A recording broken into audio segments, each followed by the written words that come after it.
Well, autumn's here now and it's time to get a few of them heartwarming stews that we do, Sharon. I love a stew. And we're going to be doing it in the Cosori pressure cooker. A lot of you have been asking for a stew. We're going to make a simple one. What are we doing today, Sharon? Beef stew, our favourite. And dumplings as well. And they're all going to be done in the Cosori pressure cooker. And let's have a look at the ingredients. Here are the ingredients to our heartwarming beef stew. 500 grams of stewing steak, 1 tin of baked beans, 4 medium carrots, 1 leek, 1 large onion, 1 tablespoon of Maggie seasoning, some gravy granules and 250 milliliters of water, 1 tablespoon of Hendersons Relish or Worcester sauce, salt and pepper to season to your taste, a packet of dumpling mix. I'm just going to make me gravy granules now. Don't need too many because, as I say, juices will come from our veg.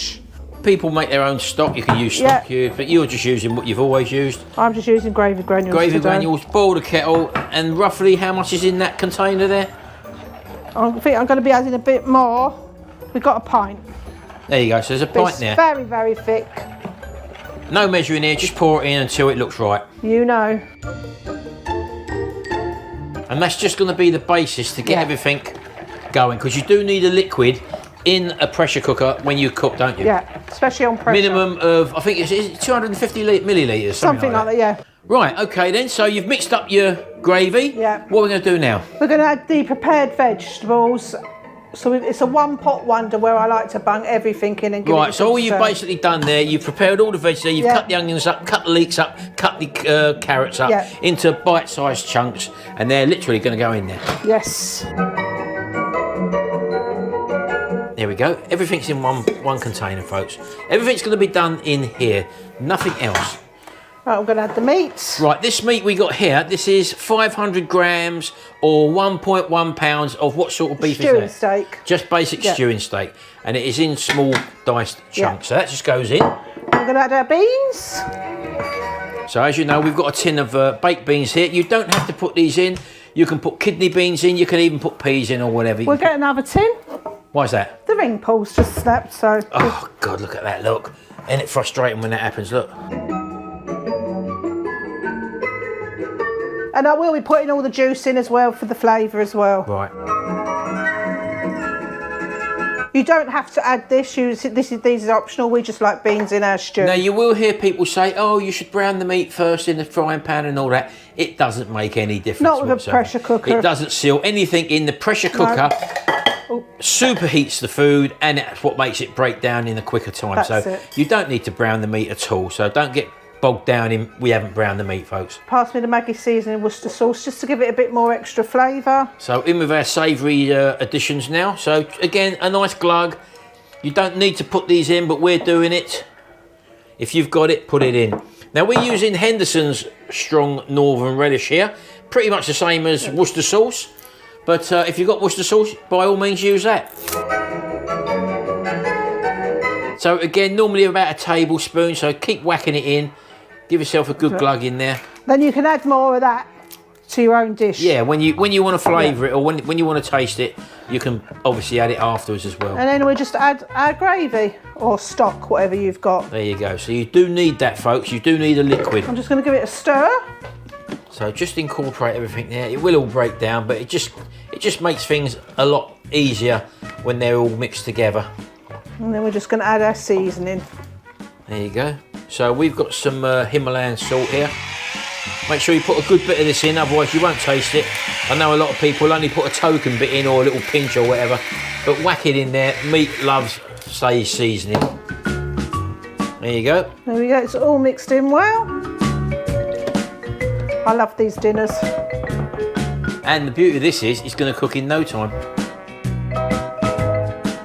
Right, so what we're going to use then on this one is the pressure cook function at the top. We're going to take the keep warm function off in the middle, and the time is already at 30 minutes, and literally just press the play.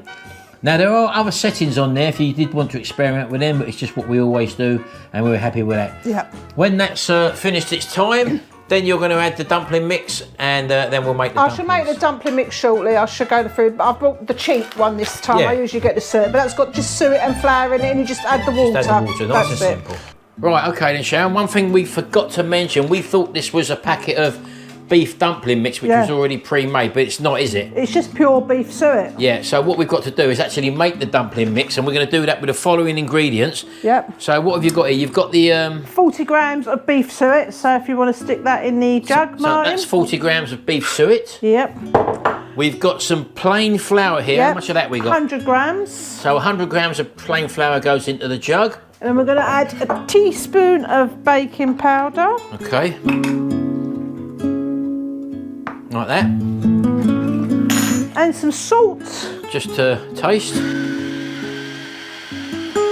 we go. And then we're just going to add some water. So I'm just going to add a bit at a time. So this should make about 4 pretty large dumplings, shouldn't it? Yeah. So as I say, normally you can buy the actual beef dumpling mix where you haven't got to do this and prepare it. We thought that was that, but obviously it's not.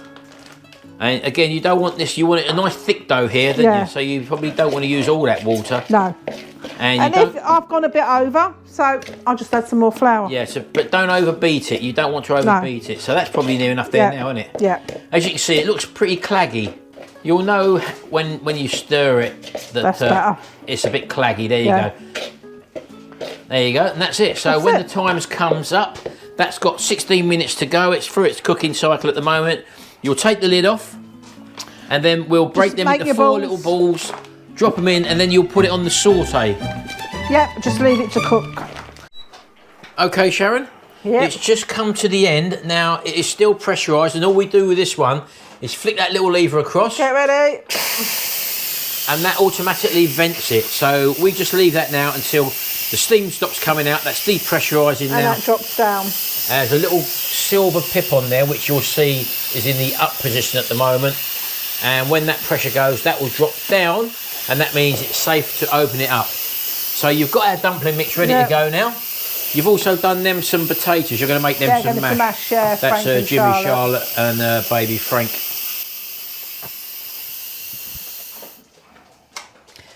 There we go. That's the pressure out now. We know that because that little silver thing has dropped down, which means, Sharon, it's now safe to move the lid. It smells good.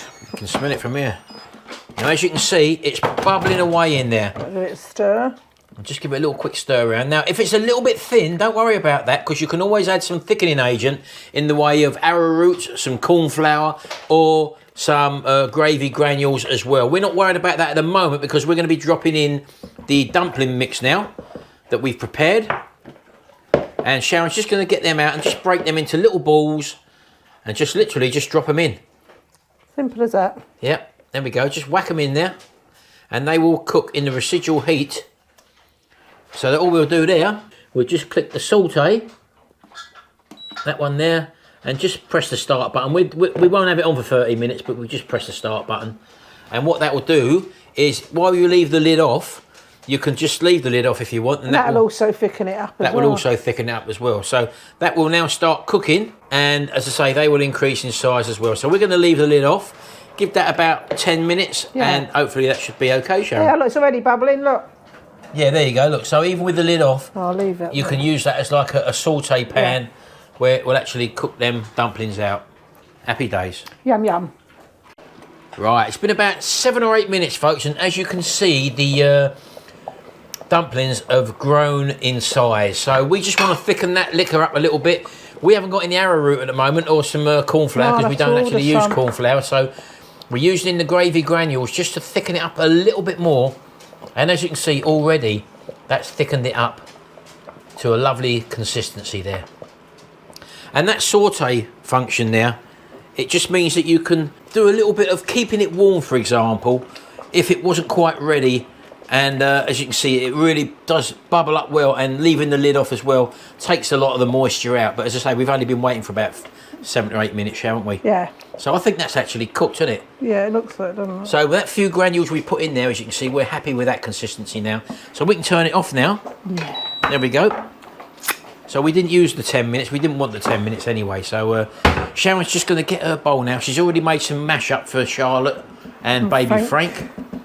So she's going to get a ladle in a minute, and we're just going to plonk some of this on the plates. Little baby Frank there, look. Just a little bit of mash. And also for Charlotte. Sharon doesn't eat the mash, Although you are having a dumpling, Shell? I'm having a dumpling. Yeah, you can have a dumpling. It's entirely up to you.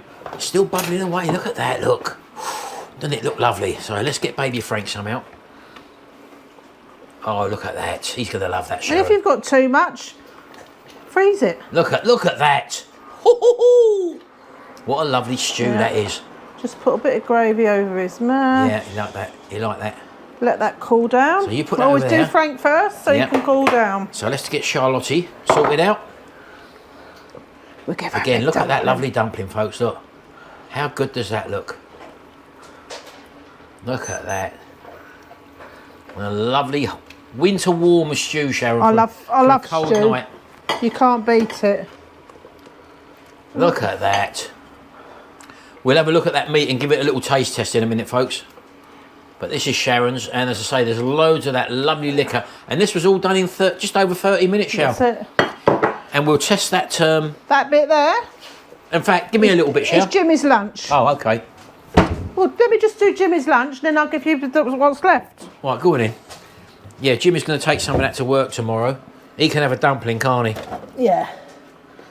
Where's all my... Oh, it's got a lid on it. I'm looking for my lids, and there's one on it. That's why we keep the old takeaway containers. Not that we've had a takeaway for a hell of a long time, Sharon, have we? No.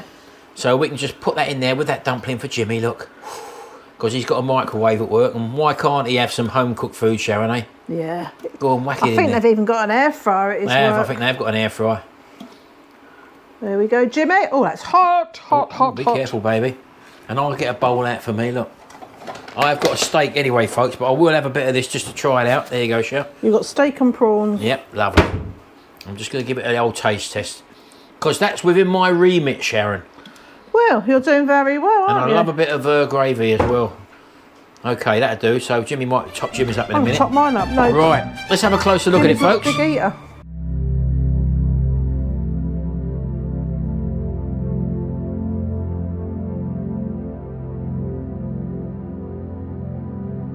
Right, okay.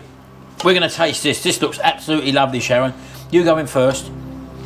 Now, it's going to be hot because it's just come out of the pressure cooker. What's the gravy like, the soup? Soup. Stew is wonderful. Now, take a bit of that dumpling. Let's see that dumpling. And I say, 7 to 8 minutes that's took It's to going to cook. be so hot. Just in that residual heat, Why folks. don't you have a mouth for yours while I wait for me dumpling to Right, cool well, I'll down? do just that then. Yeah. And let me just get a bit of that He's meat got out. asbestos smell if I haven't. Now, this is stewing Stew steak. beef, yeah, Which stew is beef. normally a bit tough, isn't it? Oh my God. That's just falling apart. That's the marvellous thing about pressure cookers. Now, you can't get that when you do it in the frying pan or a saucepan or whatever on your cooker, because you have to boil it for hours and hours. Yeah, that's the only other way to slow cook. It's taking it 30 minutes in that, and that is as tender and as soft as anything. Go on, you try that Dumpling dumpling. time now. You've been lying, saying that I took away your... I love dumpling. I love a dumpling, but I can't eat them, obviously. But that soup there, I've got to try carrot. I keep calling it soup. That is lovely, and the baked beans do bring something to the party, Sharon, don't they? Everything is cooked perfectly and the flavours are there. It cooks so quick, it's amazing. For Pressure cookers, I was always scared of them, but I absolutely love this. they're nothing like they used to be in the 1970s, folks, when they used to blow the lid blow. Well, my one did blow up, that's why. Not this one. No. When she was a kid, when she was younger. When I was young, we first got married. We got brought one as a wedding present. I'd done it and it exploded, went all over the ceiling. Unbelievable. But the pressure cookers are absolutely fantastic. Yeah. And this Cosori one, as I say, 30 minutes, simple to operate, nice and safe, as you've seen here how to use it. And we'll leave a link in the description just below this video if you are interested. They're very, very cheap now. They're not as dear as they used to be. Also, it's very easy to clean this inside. take that It's not content- one where you've got to keep on, it just comes off easily, the thing. This has got to be one of the simplest meals to put together and one of the most tastiest home-cooked meals that you can do, which is heartwarming It's a proper winter warmer, isn't it? in a pressure cooker. Anyway, I hope you've enjoyed that one, thanks. Do check out our other videos. I'm enjoying it. And we'll see you in the next video. And don't forget to hit that subscribe button down there and check out our other videos. I hope you'll find something that you enjoy. These are fantastic, these meals, these little quick ones. And we'll see you in the next video. And until then, Bye. bye for now.